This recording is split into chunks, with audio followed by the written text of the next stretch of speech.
hear me okay? Everybody hear me all right? Yep. All right, this is Monday evening, December the 8th. This is a regularly scheduled meeting of the Finance Committee, and it also happens to be my twin's birthday, Elise and Nicholas. So I want to get through this as fast as we can. I also want to acknowledge that my wife says that I look like a buffoon with these glasses on, and I probably have to agree with her, but they're $2.99, and I can just see swimmingly with them, so I'm sticking with them, okay? But I do know that I look like a buffoon, so let's get that out of the way. All right, first item tonight is 357-25. Her Honor the Mayor requesting the acceptance and expenditure of a $5 million MassWorks grant from the Massachusetts Executive Office of Economic Development to support the Craft Street Culvert Replacement Project. Commissioner, you here for this, I assume? I am. Good Go evening, right ahead. counselors. The grant is a highly competitive state infrastructure award and it aligns very closely with the intent of the MassWork infrastructure program. The infrastructure category of MassWorks is specifically intended to support improvements to land and infrastructure that leverage and support private investment in the community. These are pre-development and implementation grants for projects that improve infrastructure such as roadways, streets, bridges, culverts, water and sewer systems, and other utilities. Investments are targeted to projects that require infrastructure improvements or expansion to support and facilitate new growth or to address infrastructure and roadway safety needs. The hope is that the grant funding will support the entirety of the culvert solution for the portion of the culvert located at 78 Cross Street. But I want to be clear that this is still being evaluated and has not yet been fully determined. The portion of the culvert located at 78 Cross Street is in poor condition. Based on field investigations to date, several pilings appear to have breached the culvert floor. There is deterioration of the concrete walls. The culvert is sagging. A small portion of the culvert is daylighted, meaning that it is partially exposed. It is important to note that this is the only section of the culvert that is supported on pilings. We have engaged TEC, the engineering corporation, to develop and evaluate options for either lining or replacing the portion of the culvert located at 78 Cross Street. The consultant is still actively evaluating the best option and no final design decision has been made yet. This culvert work must be coordinated with the 307-unit residential development approved by the Zoning Board of Appeals under a comprehensive permit, making timing coordination especially important. DPW is currently completing design and evaluation work, and once that work is finalized, the project will be bid for construction. The grant is expected to cover most, if not all, of the project costs, subject to final scope determination.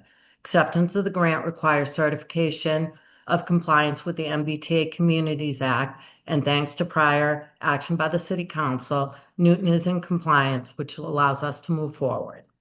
This grant improves our stormwater system, negates or greatly reduces the need to rely on the city's stormwater budget funding, and allows us to address a known drainage infrastructure weakness while coordinating with private housing development. Happy to answer any questions. Okay, let's start there. Let me see if, is there anyone on the committee that has a question for the commissioner? Council Maliki, you're muted. You can't hear. I mean, we can't hear you. Anything we can do there, Lisa? All right, let's see. Well, she's Lisa, is there, see if we can unmute her or Council Maliki. In the meantime, It should um, be working now. Got it. Got it. Yeah, there we go. I kept getting host is not allowing people to unmute. Um, yeah, I was good. So, thank you for the information this afternoon. I'm just curious, is there anything about this that would help us with the phosphorus issue, getting phosphorus credits? Probably not. Okay. Anything else, Julia? That's it. So I've been learning a lot the last few years, vis-a-vis the Bullows Pond and our whole system. Is this area part of the downstream that we've heard about from Bullows Pond? Partially. So this portion of this culvert is almost stems off of the main culvert and reconnects back at Jackson in front of the new Lincoln Elliott School. Okay. Okay. We're joined by Council Lipoff. So we have, I believe, 7 out of 8. Anyone else have a question? If there are none, can I get a motion to accept this generous grant, $5 million? I'll move it. Okay, I see Council Grossman first. All those in favor of accepting the grant, please say aye. Aye. Opposed? Abstentions? Motion passes, I believe, 7-0. I don't see Council Mickley. All right, next item, 358-25. Her Honor the Mayor requesting the appropriation of $2,304,983.75 from the sewer fund surplus account to fund phase 2 of the pump station rehabilitation CIP project. This was approved by a vote on public facilities of 5-0. Commissioner. So this phase includes both construction and construction oversight for essential upgrades at 5 of Newton's pump stations. These stations are critical components of our wastewater and stormwater systems. Many contain aging infrastructure, some original or several decades old, and require rehabilitation to maintain reliability, reduce operational risks, and ensure long-term system performance. Phase 2 construction work covers 5 locations across the city. The Quinnipiquin Road Pump Station, where we will complete significant structural and architectural repairs, roof replacement, brick and step repairs, drainage improvements, and some site work. The LH Street Pump Station requires replacement of suction and discharge valves, check valves, and fencing. The Edgewater Park Pump Station requires pumps, motors, isolation valve, check valves, and wiring, along with the installation of permanent bypass connections. The Manette Road Pump Station, which includes pump replacement and interior building repairs, and the Flowed Meadow Pump Station, where we will install a redundant second pump, replacing piping and upgrade electrical and controls. These improvements strengthen the reliability of our system, reduce the risk of emergency failures, and extend the useful life of the infrastructure. This funding request also includes construction oversight by Brown and Caldwell. Their scope covers project administration, submittal and RFI review, field visit, change management, payment review, record drawings, and oversight of equipment startup and commissioning throughout the anticipated 15-month construction period. This quality control is essential to ensuring the work is completed properly and to specification. The funding breakdown is as followed. $1,799,093.75 for construction, $215,890 for contingency, and $290,000 for construction oversight. The total of the request is $2,304,983.75. This project is a key part of our capital improvement plan and our long-term strategy to modernize Newton's pump station network, prevent costly emergency repairs, and maintain the high level of service our residents depend on. Thank you, and I'm happy to answer any questions. Okay, Council Humphrey. I'm just moving approval. Okay. Before I ask for the vote, are there any questions from anyone? A lot of people heard this in public facilities. All right, seeing no questions, Council Humphrey has moved approval. All those in favor, please say aye. Aye. Opposed? Abstentions? The motion passes 7-0. Thank you, Next councilors. Okay. Have a good rest of the night.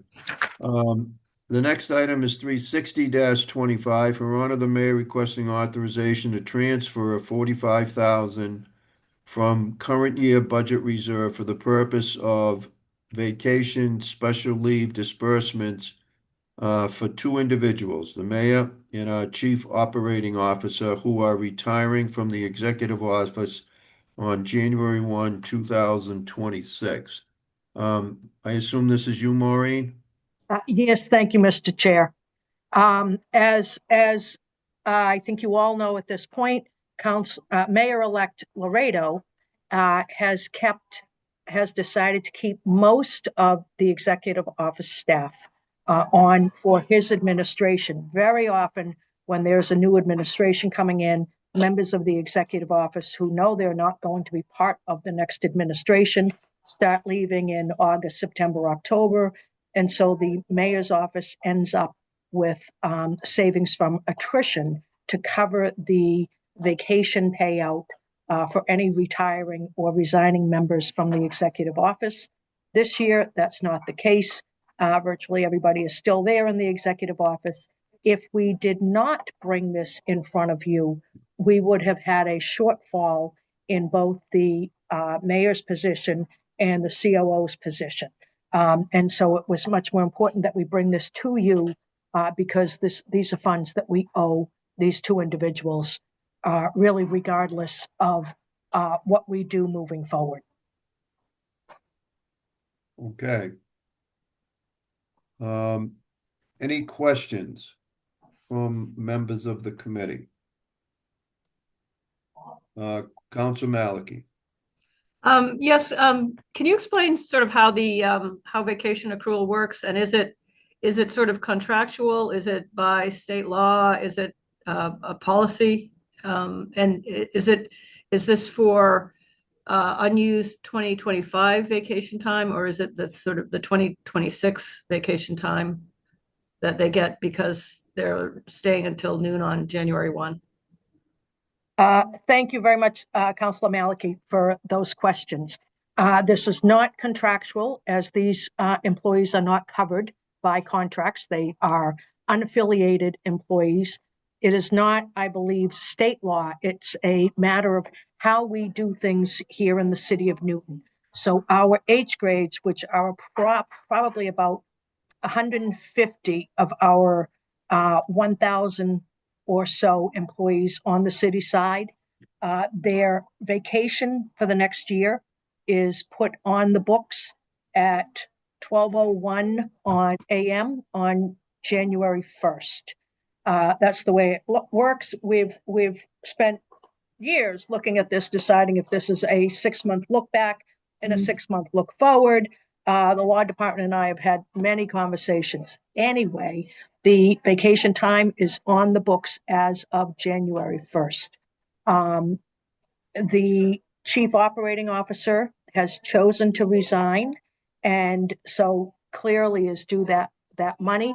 The mayor is mayor until 11:59 a.m.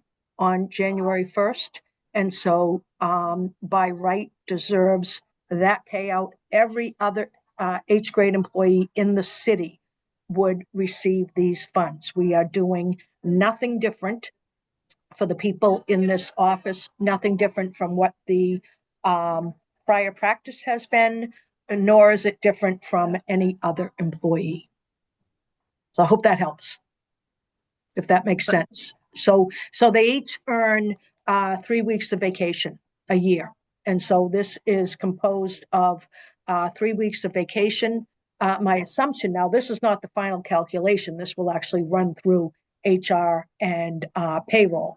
But my assumption is that they would each receive their 3-week allocation on January 1st, that they would have, we allow people to carry forward up to 1 week of vacation. So my assumption is that they will both carry 1 week forward. That they have, people are allowed to accrue up to 1 week of comp time. So none of our H grades get paid extra money beyond that 1 week's worth of comp time. And obviously our people work many, many, many extra hours. And this would include their 2 floating holidays for 2026, which also accredited to them on January 1st. So this is exactly what we do for everyone.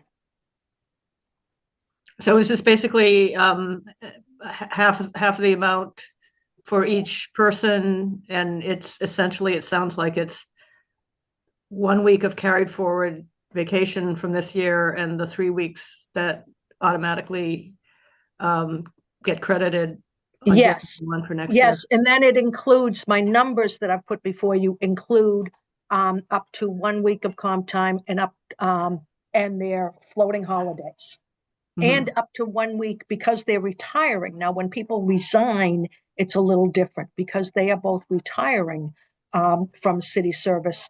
It also includes the potential of 5 days of personal time. And as I said, I do not know for certain what they have for time, but these funds will cover up to that amount for each of them. Okay, and the exact amount you won't know till the end of the year in case they took any vacation during the remainder of the year. Exactly. Okay, I think I just wanted to make sure people can understand how this works. Yeah. Okay, thank you. Thank you. Counselor Grossman. Thank you, Mr. Chair. So I appreciate those explanations, but I'm confused and I just want to make sure that I understand this.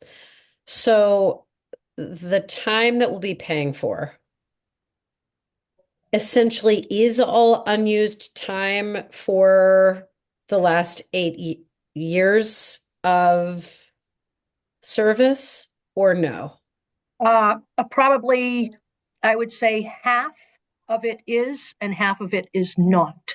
And so the vacation that is put on the books for everyone on January 1st is new time for the next year.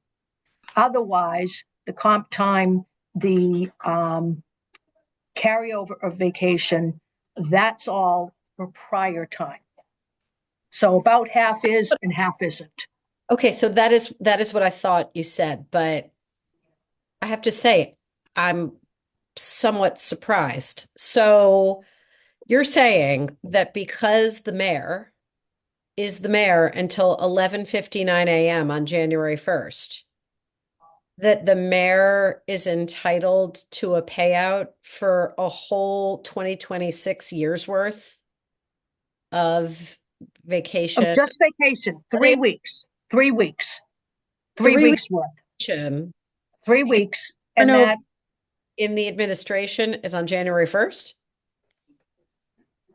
I'm sorry, I think I almost talked over you for a second. No, that's okay. I just want to make sure I understand. So 3 weeks of vacation time, essentially because our turnover of office is at 11:59 a.m. on January 1st and not at 11:59 p.m. on December 31st? Yes. That's And nuts. well, we've had lots of conversations over the years. There are not many people that this happens with. There are not many people who actually, retire in any given year. I will tell you that oftentimes people wait until January to retire if they know that they are going to, because they get those extra couple of weeks. I see both Michelle, our director of HR, and our city solicitor, both have raised their hands. They may give you a better legal explanation than I am, but I can tell you we are not doing anything different for these positions than we have done the entire 16 years that I've been here. Well, I let totally me, appreciate that, and I will be quiet and just sort of listen to what everybody has to say, but I may have more questions and opinions in a minute. all right, let me recognize Michelle and then Ally, okay, and see what they have to say. Thank you. I actually have a feeling that Ally probably should go first, but Ally, why don't you go first? I just want to add, so under Massachusetts law, vacation time is considered wages.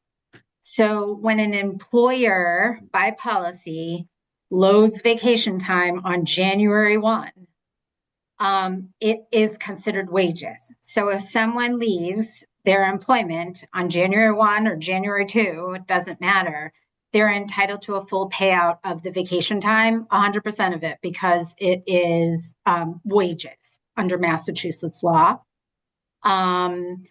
So that's the reason why. And Maureen is completely correct. This is what a law we have to apply to everybody who leaves, regardless of their departure date. But if it's January 1 and that's the date the vacation loads, we pay them vacation time as wages. All set, Ally? Yes, thank you. Okay, Michelle? Thank you, Counselor. The only addition I would say to what Ally just added, which is what I was going to add, is better for a lawyer to explain that, is that the city's ordinances is what sets vacation time for employees. So it's not by policy, not by practice, but by the city's ordinance. And the ordinance indicate that vacation is granted based on time previously served. So the service that's already been provided is the vacation benefit that's being contemplated today. So it's owed vacation time. And as Ally said, vacation is treated as wages, so it's wages that we owe. Okay. Ask more clarifying questions, Mr. Chair. Okay, let me recognize Council Lipoff and then we'll get to you, Council Grossman. Look, this just seems like really bad business. You know, I mean, if we can change the date of retirement to the 31st, then we'd be saving a lot of money as a city. And this just goes on and on and on.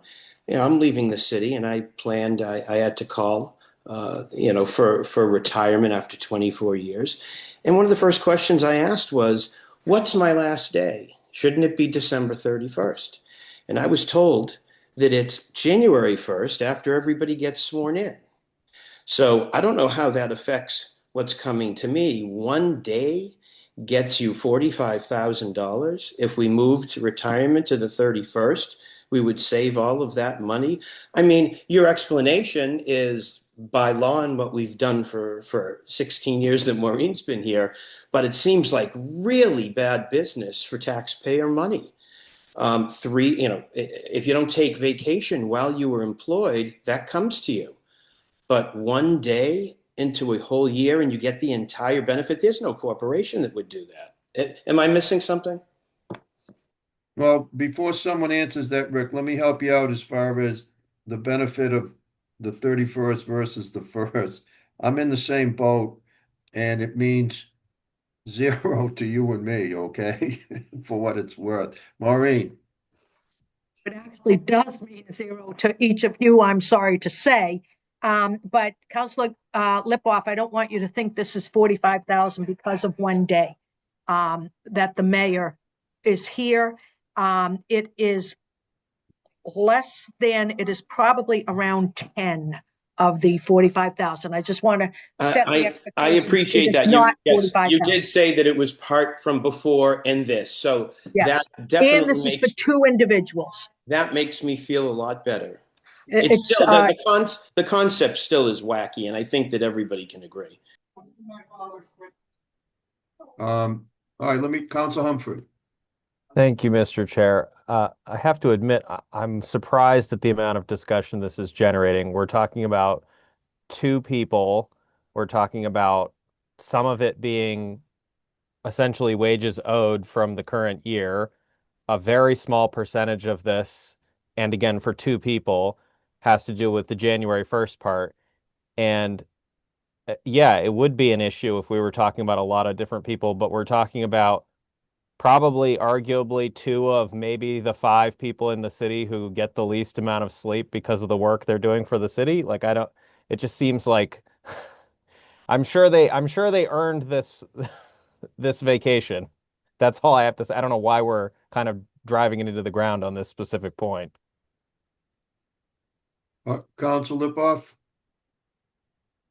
I guess I agree with you, Councilor Humphrey. Giving the reminder of the amount of money that is on that portion, I can't disagree with you, Councilor Humphrey. The concept was something that Councilor Grossman, I think that all of us were scratching our heads on. Thank you for the clarification.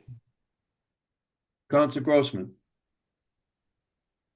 certainly agree with the incredible hard-working nature and dedication of the two people that we're talking about. And whenever anybody ever asks me about our mayor and our executive office, that's always the first thing I say. I cannot imagine a more hardworking individual than our mayor, and that certainly extends to her executive office team.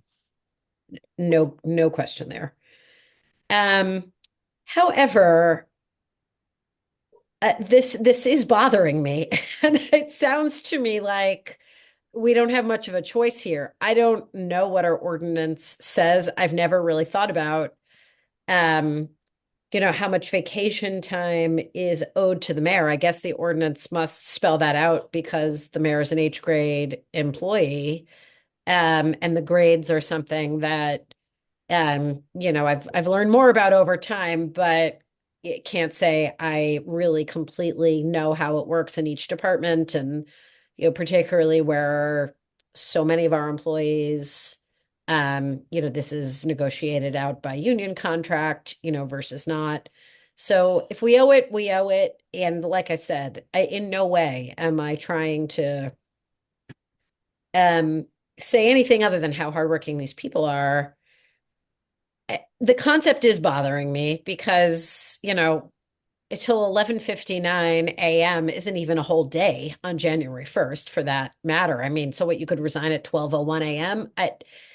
By the same token, I'm also just thinking back to our pay raise debate from a few terms ago when our mayor vetoed her own salary increase and was, pretty opposed to any additional dollars in, compensation for elected leaders of the city. So again, if we owe it, we owe it. And I certainly recognize the depths of the commitment and contribution of these people. I just find this very surprising. Let me just jump in for a minute, because initially when I saw this, I said, geez, I've been through 5 transitions from one mayor to the next, starting with Mayor Mann. And I don't remember ever doing this or seeing this. But now that I've had it explained, I think the only difference probably is this one year, there's no money in the budget for the reasons that Maureen gave us. And so probably has happened in the past, but no one had to come in asking for money because we had the money in that department's budget. So that's one thing I think that I learned tonight. Council Malachi, and do you still have your hand up, Maureen? I do, Councillor Gentile. All I right, just let me recognize Council Malachi first, and then we'll get to you. Go ahead, Julia. Okay, I just wanted to clarify something. I don't know if this will help or not. So it sounds like basically you get you're sort of accruing vacation for next year by working this year. But okay, so say in a 2-term mayor, there's 8 years of work. Is there no vacation the first year, like when you go into a job and you don't have anything accrued, or is essentially, does somebody who's mayor for 8 years starting at noon, ending at noon, are they getting 9 years vacation for working 8 years? So, Mr. Chair, if I can begin that answer, I think, and I don't have the specifics in front of me, but I think that is somewhat of a yes, Councilor Malachi, that we have, when we bring new H grades on, we have a very funky system of when they get their vacation. And so more often than not, H grades receive less money in their initial year than they otherwise would. And I have had 8th grades come to me throughout the year saying, this doesn't seem fair, and we haven't looked to change anything. And so, as Councilor Gentile said, this is all because Mayor-elect Laredo has kept the entire office on, so we don't have extra money. We do, I want to assure all of you, this is money that we owe. And so if you do not approve this, which is obviously up to you, but it doesn't allow Mayor-elect Laredo's administration to start on January 1st, kind of at a net zero. We will have a mayor. We will be paying a mayor, throughout the year, the full $155,000 that's set by ordinance. If we have paid out between 15 and 20,000 for the current mayor, there's a deficit in the executive office. So we will be paying this money either way. We owe it to them. And so this is an attempt to make sure that because we haven't had any vacancies in the office and we don't foresee them, typically, not only do people leave early, but it takes the new administration a month or two to find their new people. So there's plenty of money to cover this, which is exactly why you haven't really seen this before. Mm-hmm. Okay, I guess, let's see, two things. It seems like, well, first of all, I guess we're seeing this because there's not that sort of unfilled position money available to cover it. And in a sense, could be happening with a lot more people that we don't ever see because the money is in the account, whether it's, Parks and Rec or, whatever department, planning, whatever, to cover somebody leaving on January 1 because there are unfilled positions. So that's one thing. I guess the thing I'm having trouble getting my head around is, I agree, Mayor Jonathan, he's everywhere all the time. So they're not hourly positions. They're working voluntarily very long days. But on the other hand, we're paying them for vacation days that are untaken. And is there any way, like when I worked at the Lowell Sun for 3 decades, if we didn't take our vacation time with some maybe allowance for go over into the first week of January, we lost it. So we all took our vacation time. Is there any way that going forward, maybe this is up to our next mayor, to encourage people to actually take the vacation time they're entitled to? So if I may, Mr. Chairman, first of all, we are very strict on people using their vacation time. And so the only time in my tenure at the city is during the pandemic, because we were, dealing with such strange circumstances. There were people who could not take their vacation time. We made everybody 3 years ago sign a vacation utilization agreement with us that said that all of that, any extra vacation time that they still had, we would not take it from them, but that they needed to assure us that by December 31st of 2025, and these were all signed in December of 22, whether it was going to be Mayor Fuller or a new mayor, there was no way that we were walking into the next administration with people having any more than our allowable 5-day vacation carry forward. So we are very strict about that so that we do not end up having a large liability for the city. The other thing that I just want to make sure that you all understand is if there is a department where someone is getting vacation payout on January 5th or whatever, we don't allow them to fill that vacancy until we know. That's why we never come to you asking for this, because we don't allow them to fill vacancies until they have made the department whole with whatever it is that they have had to pay out. So we are very, very strict about vacation carry forward. So you are correct. People lose their vacation here in the city of Newton as they did where you worked. Okay, All thank right. you. I'll move it, Chair I'd Gentile. like to, I'll move it. I'll okay, move it. I was just going to ask for that. So Counselor Lipoff has moved the item. Anybody else have a question or care to make a comment? Seeing no one, all those in favor, or we've also been joined by Council Mickley, so we have a full committee. All those in favor, please say aye. Aye. Aye. Aye. Opposed? Abstentions? Okay, the motion passes 8-0. Thank you all. All right, last item of the evening is 362-25. I want to just read it into the record. It's Councilor Gentile requesting information on Mayor-elect Laredo's plan to staff the executive department. The requested information includes, but is not limited to, one, the approved FY 26 executive department budget has 7 FTEs and the money necessary to support those 7 positions. In his announcement on 11/18/25 to the community, the mayor-elect announced his executive office leadership team, which identified 9 individuals. Second, if the mayor-elect intends to increase his staff in the middle of the fiscal year, will he defend why this is necessary by submitting a reorganization plan to the city council? Third, what are the salaries and start dates for those additional 2 positions?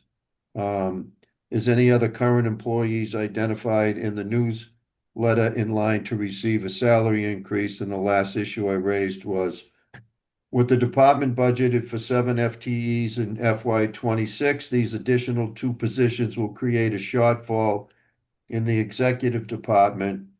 Estimated, this was an estimate of at least 100,000 over the second half of the year. What is the plan to cover this shortfall?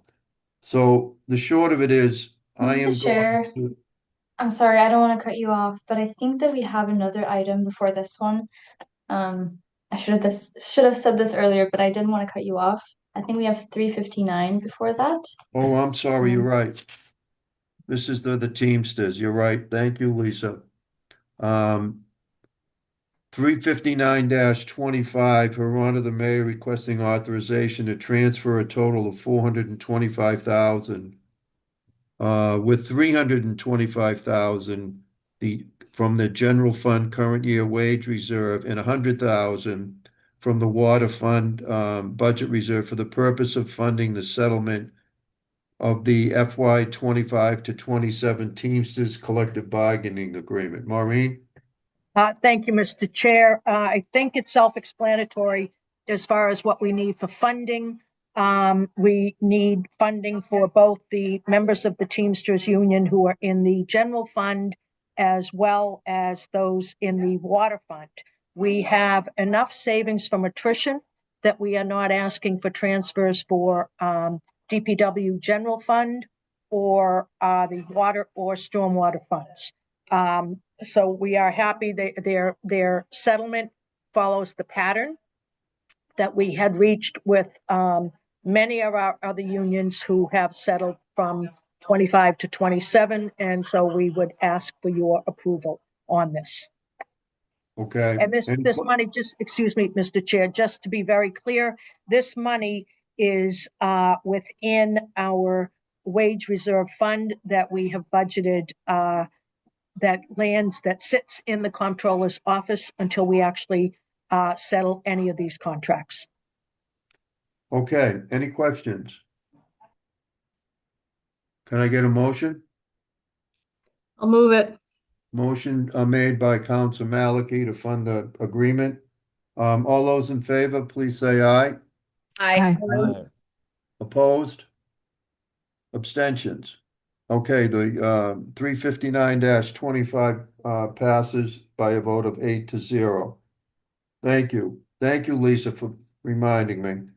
All right, so 362-25, I've already read it into the record.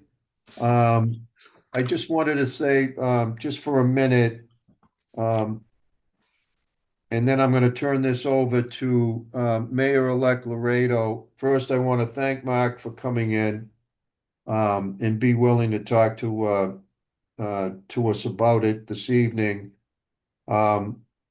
As I read mayor's newsletters all the time, and when I was reading the newsletter on the 18th of November, and I started counting the leadership team, I counted, 9 folks when currently there are 7, so I got to be a little bit concerned. My concern is this. It is absolutely has nothing to do, it's not personal. I hope and I think that the mayor-elect understands that, because that's the case. My concern is, it is my honest belief that there is no other city or town in the Commonwealth that is in better financial health than the city of Newton. I really believe that. There may be some that are similar and on par, but year after year, I happen to think that this city is run extremely well and is financially strong.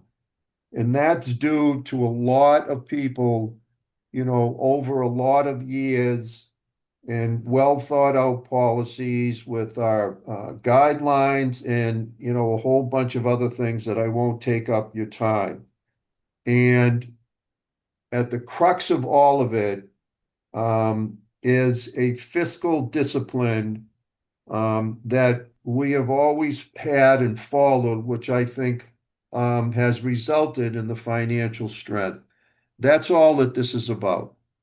It's about something that and I know that others feel very strongly about, that we need to be fiscally strong. That's why I raised the issue. It has nothing to do with me being upset with the mayor-elect. As a matter of fact, the mayor-elect knows that I called him very early on in the process and encouraged him to run. All right. I happen to believe in the guy. All right. He's going to be a good mayor. But I also think that this could have and should have been handled differently, so I docketed the item. As you all know, I'm done. Whatever you decide to take for an action tonight, that's your call. Those of you that are coming back, and you can take any action that you want. But as your finance chair, and as someone who decided that he was going to, for the most part, I've decided to early retire here a little bit, as some of you probably noticed, but I still felt that it was my responsibility to raise the issue and just make sure that hopefully we're on the right path. That's all that this is. So having said that, I'm going to turn this over to Mayor-elect Laredo so that he can hopefully answer the questions that were raised, anything else he wanted to bring up, and then we'll just open it up to questions. So right thank ahead, thank you all. And admittedly, this is a little bit of an unusual situation because I'm addressing my current colleagues, but I'm talking about something that's going to take effect on January 1 when I take on a new role. So let me address some things right away that I want to be very clear about. First of all, I actually want to thank Councilor Gentile for raising this. I think it's fair. I think it's appropriate. And this gives me an opportunity to share with you my thinking about the structure of the executive and why I think these appointments are not only important for the well-being of city government, but also are fiscally sound, because I do share Councilor Gentile's view that we are well-run fiscally. We are conservative fiscally. I share that conservatism. I think it's important. And I also will make sure that this council is fully involved in what we do going forward. And before I did any of these announcements, I consulted with our city solicitor.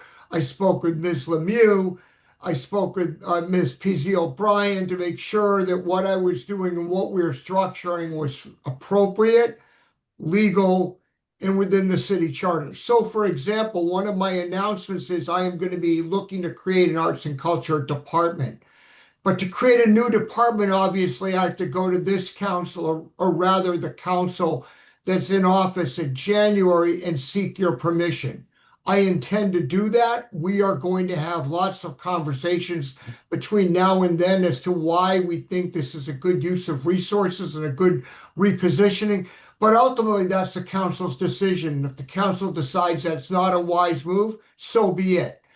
We still will bring on Ms. Kessler, but she would stay within Parks and Recreation Department as would be proper and appropriate. So I want to be very clear that I have tremendous respect for this council. My plan is to work collaboratively with each and every one of you, and that's very important. Let me explain why we're doing this executive office change and why I believe it is not only important for good governance, but in the long run will actually save the city money. And to be clear, we are not just going to create new positions. We have unfilled positions within the city now. Some of them have been unfilled for a long time, and we will not fill those positions in the future so that we can fund these positions. In other words, I'm going to be very, very, very careful about not just increasing our payroll. So I want to be upfront and very clear about that. And we probably also will come back to you, and I don't know, Ms. Lemieux will tell you exactly when, February, March, maybe even earlier, asking for some additional funds to take us through the course of the year until we get to the next budget cycle, at which time we'll have a comprehensive budget. But look, let me explain to you why I gave considerable thought to the structure of the executive office. Number one, I am extraordinarily fortunate. Ms. Lemieux staying on for 6 months while we look for a new CFO. I know she was ready to retire. She's done this for a long time. She's done a terrific job. And I am going to have hopefully some overlap in the next few months once we go out for a CFO search with Ms. Lemieux. And I happen to think that's money extraordinarily well spent. Yes, we will have a somewhat duplicative position for a month or two, however long that takes. But the wisdom that we get by having someone like Ms. Lemieux on site, training the next CFO, making sure the next CFO can do his or her budgeting properly is invaluable. Short dollars, it will save us a lot of money going forward and frankly, avoid the new CFO making rookie mistakes because we're going to have an experienced veteran there to guide that person. In terms of the rest of the team, I think Mayor Fuller's had a really good team in place. And the fact that Ellen Ishkanian and Amalia Timbers and Hattie Kerwin-Derrick and Jacqueline Norton have all agreed to stay on and continue to work for me, I think is a testament to Mayor Fuller and is a testament to us as a city. And that continuity is pretty rare because as Ms. Lemieux said, in a lot of administrations, not just here, but elsewhere, the current mayor's out the door. It's August, September, and people are leaving and they're leaving for new jobs and there's all sorts of vacancies. And I am extraordinarily fortunate that all those people are staying in place so that they do their job December 31st. They do the same job, new leadership, but the same job December 1. We all benefit by that. We also benefit indirectly because we're not paying recruiting costs. And I've now been involved in a search for a new clerk of the council. Many of you, all of us were involved in that. We've had a police chief search going on. Those cost a lot of money in outside consultants, not to mention the time it takes to do that. If we can save that money, I would far rather save that money and pay it to people who are staying on their jobs than have to go through search processes. Not to mention the fact that every time you start a search for someone and you have job turnover, there's a huge learning curve, as we all know from our days as rookie city councilors, how long it took for us each to just start to feel comfortable with the job. So look, here's my structure of the executive office, and here's why I think it's absolutely vital for the future of the city. I think Ms. Lemieux and Mr. Yo have done great work. But frankly, especially Mr. Yo is completely overstretched. He is literally being asked to oversee or supervise multiple departments, not to mention doing all the other things that go along with leadership. And that means that things don't get, by definition, can't get done as well as they should. So I'm going to have a very different structure, and I'll walk you through that so you all understand that. Josh Morse, who's on the call today, and I asked Josh to be on, but I deliberately did not ask John Rice or Dana Hanson to be on because I don't want this to be about them, although they are a critical part of the team. But Josh is clearly a known quantity. He's stepping up from Public Buildings Commissioner to Chief Operating Officer. And in that role, he is going to be overseeing planning, inspectional services, DPW, public buildings. Josh, I know I've missed one or two, police and fire as well. And why is that so important? Because it's going to allow Josh to really work with different people and frankly help mentor some of our newer leaders. We have new leadership, for example, in DPW. Commissioner Sullivan's been there, what, year and a half now, maybe?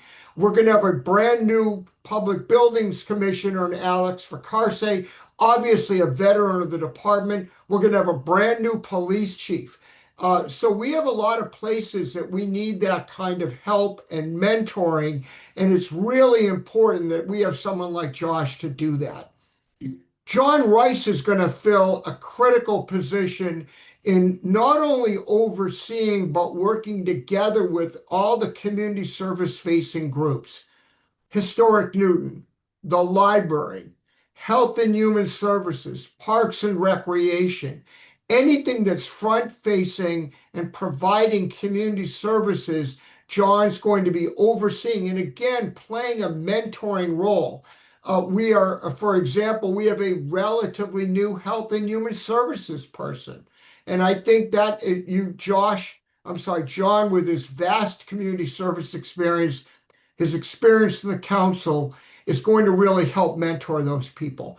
And then finally, last but certainly not least, is Dana Hanson, a known quantity in City Hall, who is going to be our chief of staff. Why do we need a chief of staff? Because frankly, the administration has not done as well as it could have, and it's not a fault. It's simply a lack of person power, it's a lack of bandwidth, but not done as good a job as it could have, working with all of the city councilors, working with the school committee members, working with our state legislative delegation, working with our neighboring communities, working and overseeing the executive office, and working with human resources, which in many ways is the linchpin of making sure that we have good people in place. Thank you, Ms. P.Z. O'Brien. I do recognize the importance of human resources in a well-functioning organization. And so my rationale here is with more supervision at the top, more cluster meetings, more mentoring, more training of leadership, more succession planning, we actually are going to save money over time. We're going to avoid duplication of effort and conflicts among departments so that the library and senior services and Newton Community Ed and Parks and Rec will not be providing the same programs and duplicating effort, but rather they're going to work together and save money and produce a better product for the city.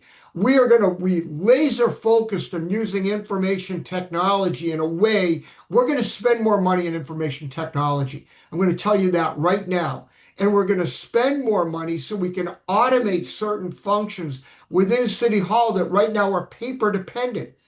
Ms. P.Z. O'Brien, I'll just give you an example. When she hires someone, there's a whole paper process that's in place for applicants.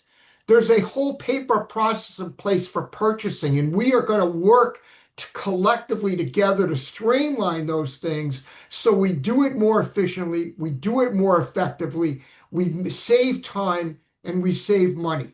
So I am convinced that when you look back in a year or 2 years, you're going to see much better, I don't want to say better leadership, but more people in key positions who are able to help our department heads do their jobs better. And that is critically important to me. So where does the money piece come into this? We have savings in a variety of different payroll accounts across the city. Alex for Carsey's position, for example, he's being promoted.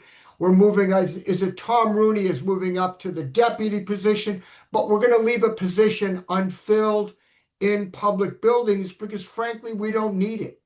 Josh is here. He's able to provide oversight. We have two proven leaders in the department. So we are going to get a bang for our buck and not filling a senior middle management position. That frees up money for the executive office to do the kind of oversight we need. We're going to do that elsewhere in the city as well.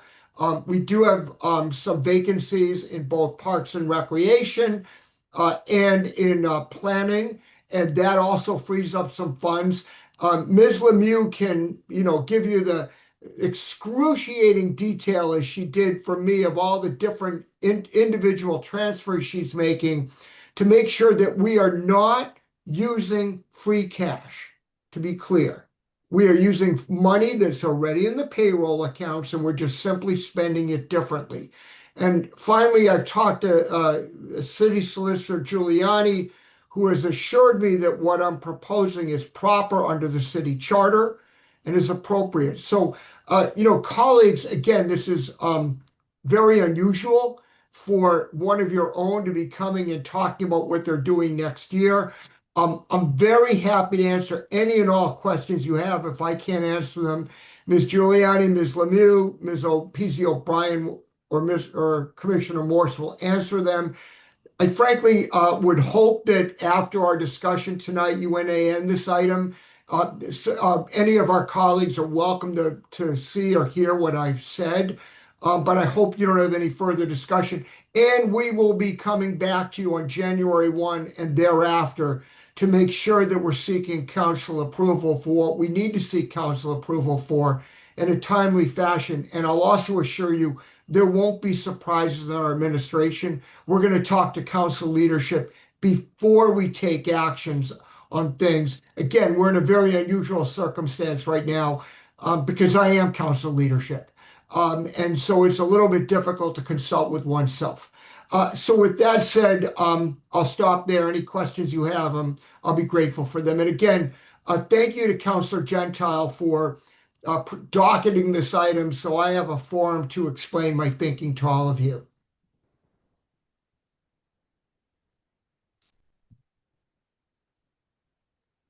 I think you're muted, Mr. Chair. Sorry about that. Thank you, Mayor-elect Laredo. Let me recognize Council Grossman. Thank you, Mr. Chair, and thank you, Mr. Mayor-elect, for the overview and explanation. I appreciate the opportunity to dive into this and discuss it. And I want to first compliment you on a few things, which you pointed out as strengths, but I think bear recognition from sort of the council side as well, which is that I think it's been incredible that you've been able to assemble a team of such a high caliber, and to do so, to walk into office on day one with those folks in place. And I know you said you didn't want to make it about Ms. Hanson, or about our former colleague, Councilor Rice, but it is in part to me about that because I have such high personal regard and respect for the individuals that you're bringing in. And I know that in the various hiring committees that I've had the privilege to work on with you and with Ms. P.C. O'Brien and others on this call, we do talk a lot about when you have the opportunity to bring really excellent people in to work for the city of Newton, into our fold, whether they're in these exec positions or other positions, that's a great thing. And, I think that the broader picture, as you laid it out, makes a lot of sense. I will say, Miss Lemieux, I would love the excruciating details. So if we can, I enjoy that stuff and would like to understand it. And I think we all learn, from getting into it, particularly because, we've had a couple different items now tonight where that sort of concept of, the legal level of control and where you can move money and how it shows up, as perhaps a request at some point later down the line in the next term that our mayor-elect will need to make versus when it isn't is something that, I think folks continually understand in a more granular way as we go through these kinds of examples. And then the last sort of comment that I will make, and I know this is not a surprise to the mayor-elect, but we've obviously had some pretty contentious budget seasons and financial conversations over the last, I mean, really the last 8 years, but there have been some real particular moments of financial stress. And in particular, I mean, there have been a lot of times that we've, on the council side, wanted money for something, either at a small degree or a large degree. And, the answer is we just don't have funds for that. For me, the school budget and whether we're able to support the staffing levels that we need, whether we're able to support moving to the more desirous levels of not budget achievement, but sort of academic achievement, perhaps, or meeting our needs that our superintendent has laid out. We just haven't been in a position to be able to attain that. And most of the time we're talking about having to, lay teachers off or reduce folks. And I just think that one of the realities of this is that should those kinds of conversations come back around again in the next 1, 2, 3, however many years, the first example that folks may point to, and as you know, perhaps me, depending on the circumstances, will be that we were able to, find funds to do this. And how does that line up with priorities in other places? I mean, that's always what we're talking about, is those trade-offs. So I just think it's important to recognize that. Now, you've laid out a whole bunch of various cost savings.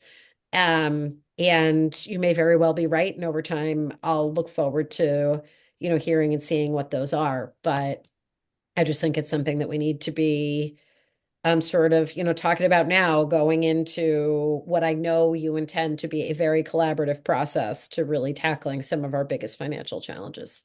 So, Thank you. Councilor Grossman, if I could just briefly respond.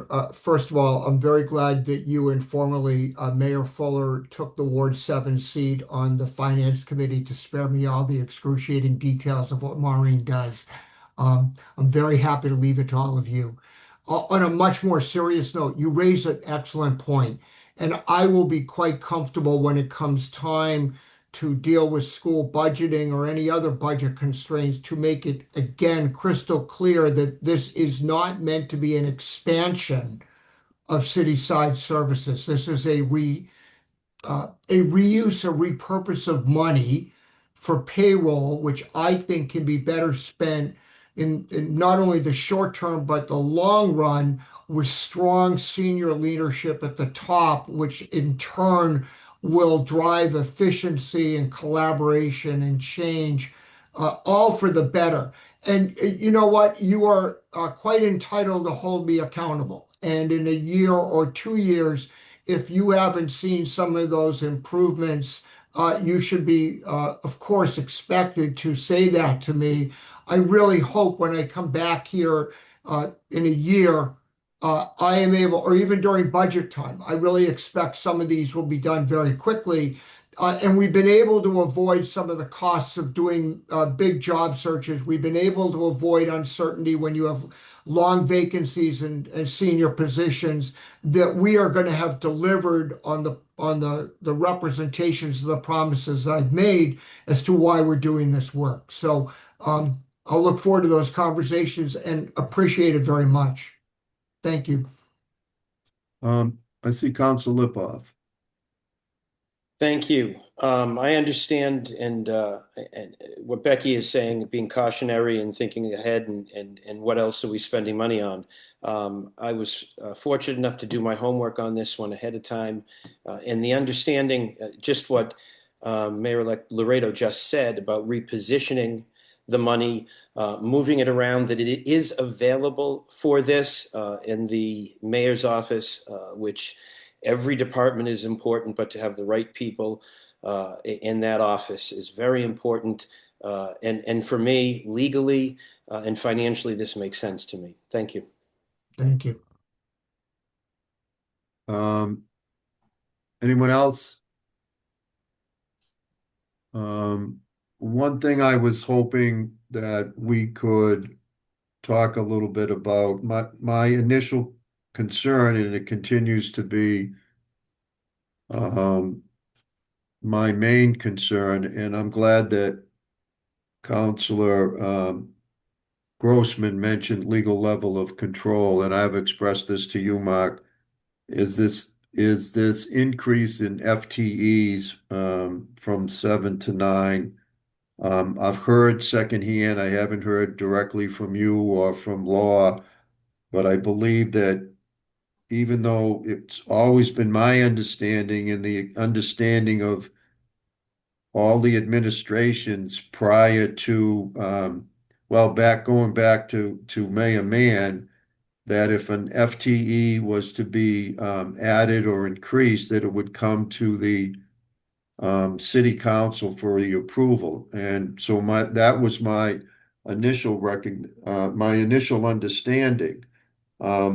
I've been told since that there has been some language that I think the law department had found that talked about the mayor being allowed to add, what is it? I forget the word that was used, but basically to add staff as needed to help to run the city. So is that what we're hanging our hat on as far as increasing the FTEs without coming to the city council? Can somebody speak to that a little bit? So, Counselor Gentile, while I'm a lawyer by profession, we have a city solicitor and a team in place, as you know, for a reason. They represent not me, not Mayor Fuller, but the institution of the city. And so I'll let City Solicitor Giuliani and Deputy City Solicitor Lee respond directly to the inquiry and any questions you have. So, City Solicitor Giuliani, you want to tee it up? Sure, thank you. Chair Gentile, you are correct that there is a provision in the City of Newton Charter that does allow for the mayor to essentially assist to select the individuals, set their salaries, set duties for those people in the executive office that a mayor would deem necessary to assist them in performing their mayoral duties. That does give the authority for any mayor to decide what positions they would like to have in their office. To the extent that additional positions would require the transfer of funds or supplemental appropriation, then of course a mayor would have to present that to the city council for their approval. But if it does not require that, then again, under the charter, a mayor is authorized to establish positions within the executive office. What about, Ally, what about other departments? And again, I would say that I can remember for sure one time, and it was last year, it was actually in the comptroller's office, where we increased the FTE during the year, and it did come to us for approval. And I would have to say, over the last 10 years, I'm sure that I could count on one hand how many times that, we've increased FTEs, especially during the fiscal year. So going forward, is it your position or understanding that any mayor can increase FTEs in any department without coming to the city council, or how should we expect that to happen in the future, I guess is what I'm asking. Mr. Chair, I'll answer that if I can.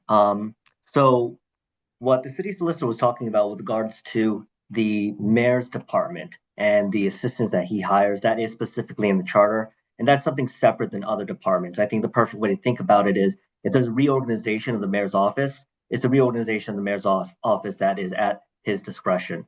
It's not something that would come back to the city council. As the mayor-elect stated, though, he does intend to come back to the city council for approval of reorganization and creating a new culture department, right? So that's the control that the city council has over department reorganization in general. With regards to full-time employees or just new employees and things of that nature, generally speaking, under municipal finance law, as well as our charter that affords the authority of the executive to the mayor doesn't need city council approval to create the positions. However, we all need to remember, especially the finance committee, the city council controls the purse strings. So if there's no money to pay these individuals in that expenditure account for the salaries, then the mayor has to come back. And I believe that the mayor-elect alluded to he's probably going to be coming back next year for funding for some of these positions and transfers because he has to. Without that bottom line need, though, of those additional monies or transferred monies, then yes, the mayor is able to, with the assistance of the department heads, to create new positions. What was done before, I don't know if it was always done in conjunction with some sort of request for money, but it also makes some kind of practical sense for the mayor to do at their discretion if they'd like to bring an item like that to the city council, because as you can all appreciate, when you get the annual budget, you get the full list of the employees. But also, as you all know, you're not really approving each individual employee's salary. You're approving the bottom line, the total amount of salary for a certain department, for example, right?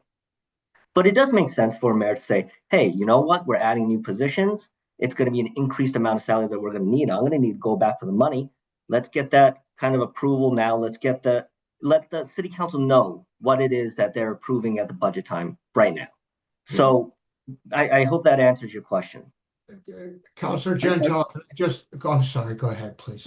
I think that it does, Andrew.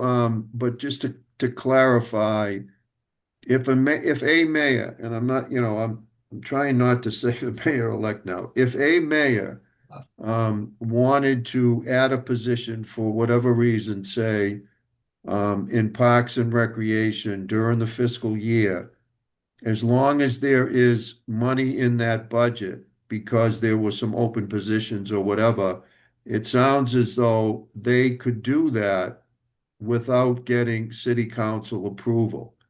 Yeah, so that just pause there for a second and let me know, once I complete the second question, if I'm right or not. But if in the same circumstance, a future mayor or this mayor wants to add a position in Parks and Recreation, if there isn't enough money in the salary account, they could not take money from, say, Public Works to fund that position in Parks and Recreation. Do I have that right? That's right. Okay.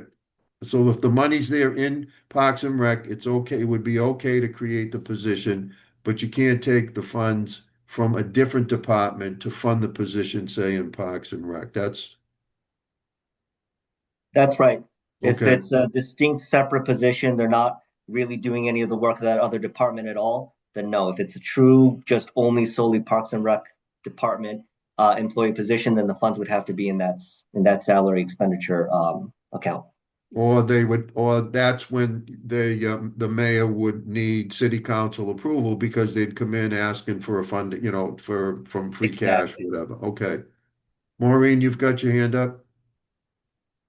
Thank you, Mr. Chairman. I think we've gotten to a really good place where my comment is going to be appropriate. If you think of the budget that we present to you, we present a 600-page budget to you.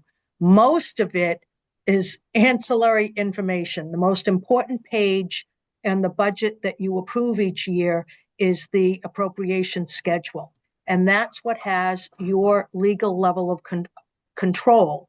And so for any one of the departments, if we anticipated that we were going to spend more money in the personnel services category, we would absolutely have to come back to you. We will, as the mayor-elect said, we will be coming back to you, probably docketing something at your first meeting in January to move the money around, to accomplish all of these things.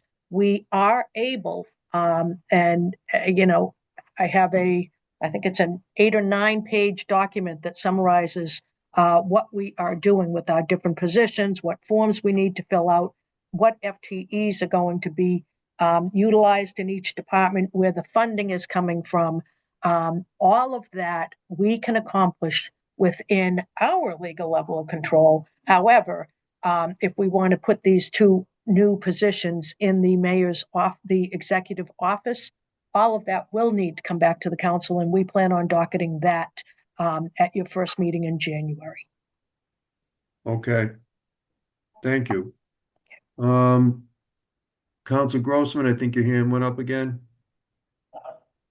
Yes, thank you. So, Ms. Lemieux's last comment changed my question a little bit. I did want to get a little bit into the dollars and cents of what the executive office budget is today and what we expect it to be, and some more detail about some of the vacancies that you were talking about. However, given what you just said about docketing this probably in the first meeting of January, I sort of leave it to you and to our colleagues as to whether it's appropriate to get into that tonight or appropriate to get into it when you actually put those nuts and bolts before us.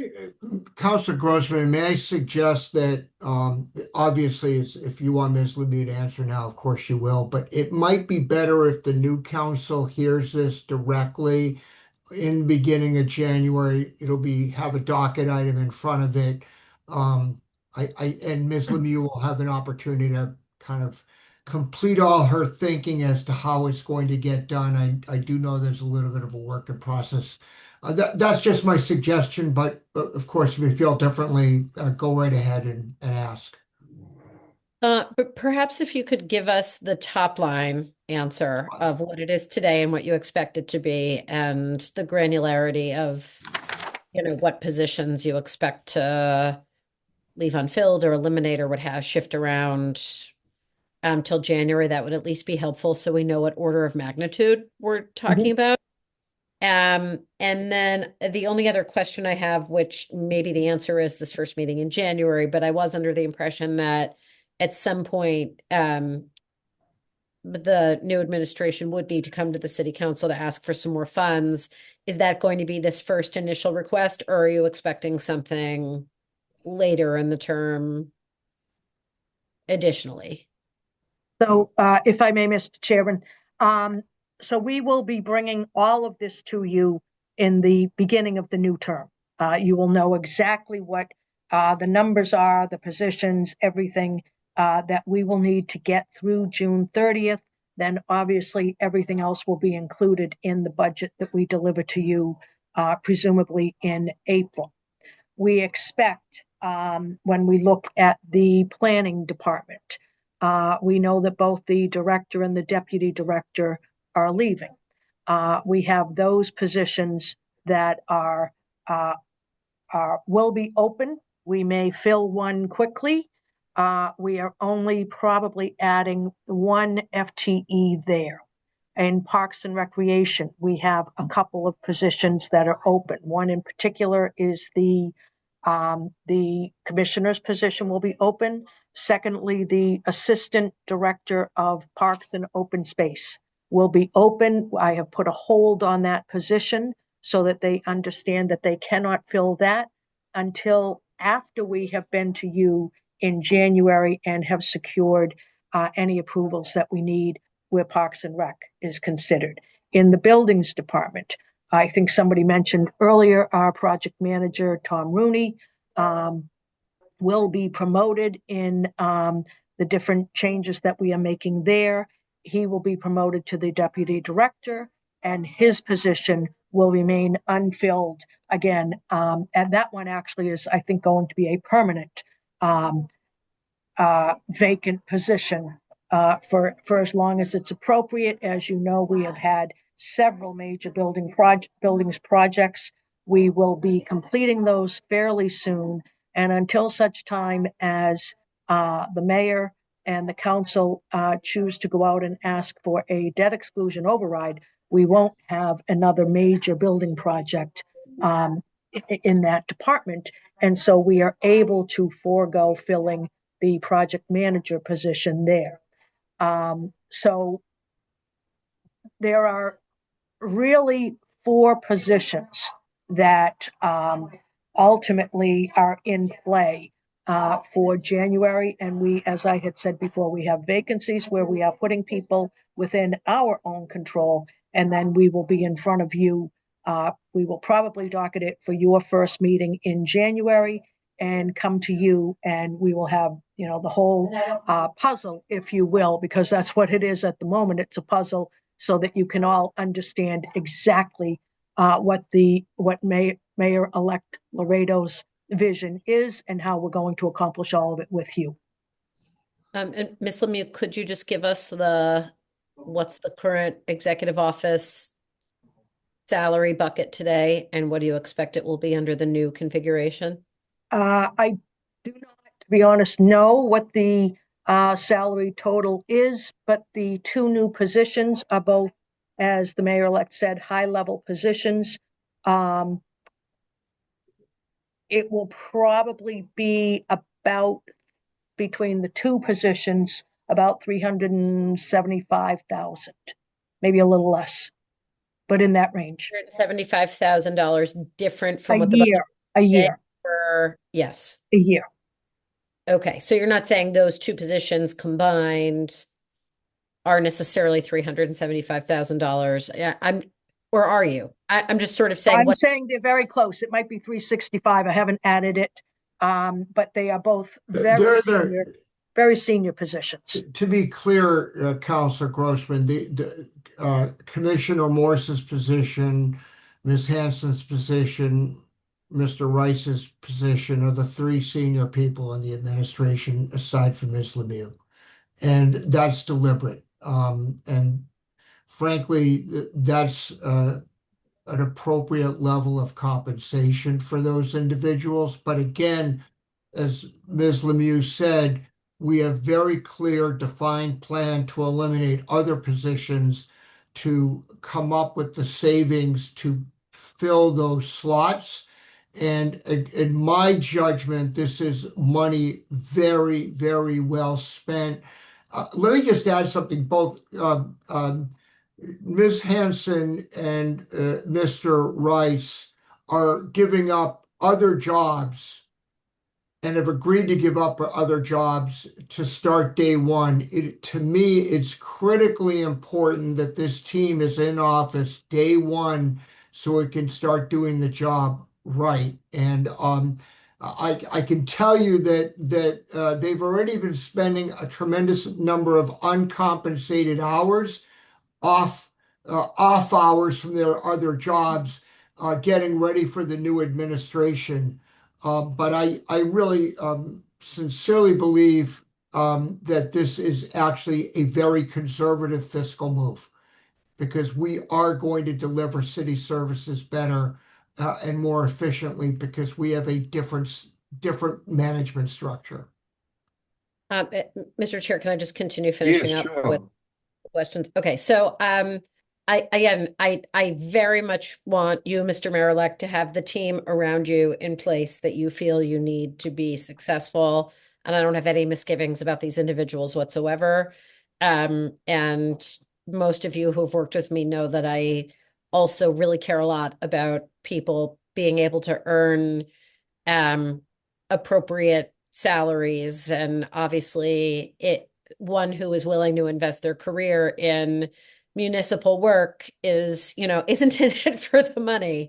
But we want to do our very, very best to be able to, compensate people appropriately. So that's really not my qualm. I just wanted to make sure I understood the delta. So it sounds to me like the approximate expected delta is $375,000 from where we are today to where we expect to be.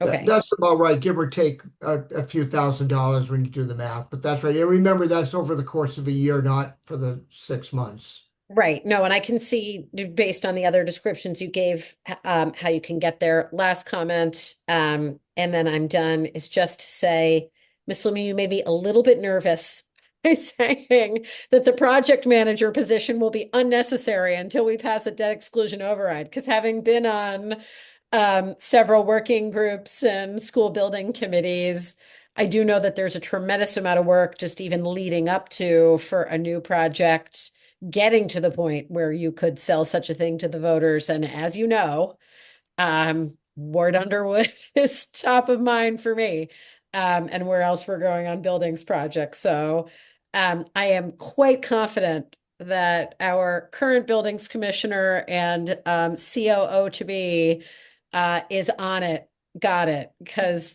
and I think you know, Mr. Morse, I have just the utmost respect for you, and I'm so excited to see you step into this role. But I just want to make sure that we maintain the capacity to be able to plan well for what comes next. Thank you.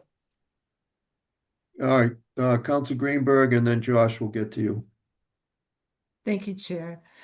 Just to be clear so that I understand this, the salary of these two positions need to be approved by the new city council in January. Is that correct? No.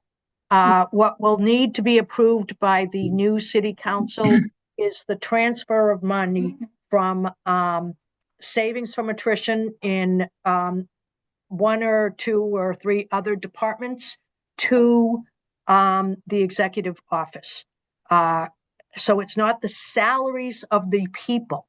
It is the transfer of salary money Okay. is what you will be approving. I see. So Hold on, Maureen, I'm sorry, but I got to jump in because I thought that Attorney Lee said that we weren't allowed to do that. We couldn't take salaries from other accounts to fund positions in a different department. So So we can't, Mr. Chairman, we can't on our own do that. We can do that with your approval. And so that's what we will be docketing, is to get your approval to do that. We okay, cannot do it on our own. okay. Andrew, you're on board with that? That's correct, Mr. Chair. All right, thank you. Go ahead. I'm sorry for interrupting. no, thank you. So those, if the funds are, the delay in our approval for the transfer of those funds will not allow those folks to start on day one. Is that correct? No, I'm sorry, that's not correct either. Okay. We have places to put them that are absolutely appropriate for day one. However, what we want to do is move those two positions. So we're talking about John Rice and Josh Moore, so we may as well name them as the two positions that we want to move to the executive office. So we will be coming before you with the FTEs, with the dollars associated for 6 months with those positions. But Okay. they will start But January they will start, 1, and yes. that's critically important. But as Ms. Right. Lemieux said, we will docket all requests for transfers of funds so that the new council gets to approve them. And I hope approves them promptly, but that's going to be the council's decision. Okay, I understand it. Thank you so much. But we have the funds and we have the FTEs with how we are bringing those people on board. Okay, thank you. Councilor Grossman, very, very briefly, I'm just going to let you know that I am looking forward to future projects at Ward and Underwood and other buildings throughout the city of Newton. The Public Buildings Department will answer that bell, and I'm helping to manage an elementary school here in Maynard in my spare time. And if I need to do another one in my spare time, I can do that too. This is why Josh Morse is going to be the chief operating officer. Enough said. Council Grossman, you still have your hand up? I just wanted to say I fully trust that, Mr. Morse, and I will remember that when you come back for your additional week of vacation time for the year after you leave. Well, the good news is that's not going to happen for another 20 years. So if you and I are still here, that's a conversation I look forward to having. No, in all seriousness, I'm kidding with you. I just really appreciate, I know how much you will step up to the plate and, I'm really excited for what's to come and working with you on that. Thank you. Likewise. Maureen, because I think that it's fair for people to see the whole picture, the whole plan. Correct me if I'm wrong, but in order for people to start, and I'm not criticizing this, but I'm also not endorsing it. If I have heard things correctly, in order for people to start right away, um, Josh will be staying in his current position in public buildings and getting paid in public buildings until all these other approvals are done. John Rice is coming on board. I served with John Rice. I know how revered he is. I'm not questioning that, but he will be going into a position in Parks and Rec. And I believe that Dana, at least initially, will be slotted into our current COO's position so that people can get on board right away and everybody can continue to be paid. Do I have that right?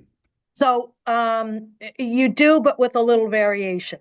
So we will be creating a chief of staff position with its own position control number, its own job description, everything.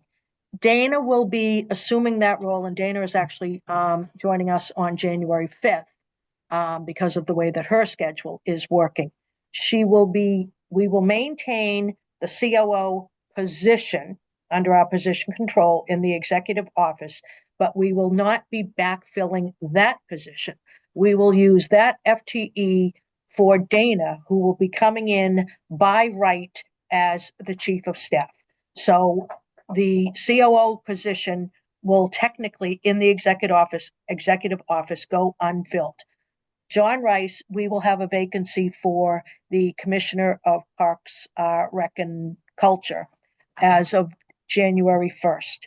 John Rice, we will be writing a new job description that will be the Chief of Community Services in the Parks and Rec Department.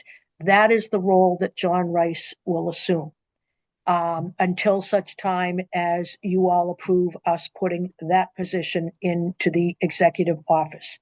Josh Morse will be assuming we will be writing a new position for the Public Buildings Department. Josh will assume that position. That'll be the Chief of Operations. On the same day, we will promote Alex Valcarce and Tom Rooney into the Commissioner and Deputy Commissioner positions, and Josh will be filling the FTE that is vacated by Tom Rooney's promotion. So the semantics are a little different than what you said. They will each be housed in the departments that you said, but they will have new titles, new position control numbers, but they will be assuming an FTE that will stay vacant until we have come to you in each of those departments. Those FTEs will stay vacant that we're slotting people into until we come to you and we get your approval. Okay. Council Greenberg. Thank you. So does that mean that if John Rice is under Parks, Rec, and Culture, that there'll no longer be a commissioner of Park, Rec, and Culture? No, it doesn't mean that either. This is incredibly complicated. What we do, it's not rocket science, but it's incredibly complicated. And so what we will do is the mayor-elect has designated two people who, one will be in an acting capacity as the commissioner of Parks, Rec, and Culture. One will be in the deputy commissioner acting capacity. Those people will maintain their own FTEs. They will actually have a new position control number that is called acting commissioner and acting deputy, but those people will hold on to their FTEs. So it's incredibly complicated. moving all of this around. I can assure you I've spent hours trying to figure all of this out to make sure that as many people on January 1st land in their permanent assigned position as we are going forward. So we will have an acting commissioner and an acting deputy in Parks and Rec. We will have a promoted commissioner and deputy commissioner in the buildings department. Okay, thank you. And excuse me, and then we will have an acting director of planning and an acting deputy of planning in the planning department. Okay. I see no other hands. Is there a motion that someone would care to make? Councilor Grossman. Motion for no action necessary. Okay. There is a motion to NAN the item. Any other comments or questions? Okay, all those in favor, please say aye. Aye. Aye. Opposed? Abstentions? Okay, the motion passes 8-0. All right, that is the last item for tonight, and actually, unless something unexpected happens, the last item of our year. And but before I adjourn the meeting, I know there's just a couple of words that I want to share with you, so I hope you'll stick around. I see Miss Lemieux raising her hand, so I'll acknowledge you, Maureen. And then Council Lipoff. Councilor Gentile, I'm more than happy to have you speak first, but I wanted to make a couple of comments also. No, you go ahead. You go ahead. I want to have the last word. Okay, then to let you have the last word, I just want to say that it has been my utmost pleasure to have worked with you for the past 16 years. There is a reason why you have been elected to 44 years of service in this city. I think your dedication to the city, your love for the city, your tenacity in trying to get your things that have been near and dear to you accomplished for people. I think your love of the people of the city is completely unparalleled, and it has absolutely been my pleasure to have worked with you for the past 16 years. I am going to miss working with you. I wish you the very best in your retirement years, and I just cannot say enough how much I have really enjoyed and really loved working with you. Well, thank you very, very, very much. Rick. Yep, as my last finance meeting, I'm going to take a little bit to point out some people here. Steve Curley, Andrew Lee, thank you for all the support and steadfast work you've done for us.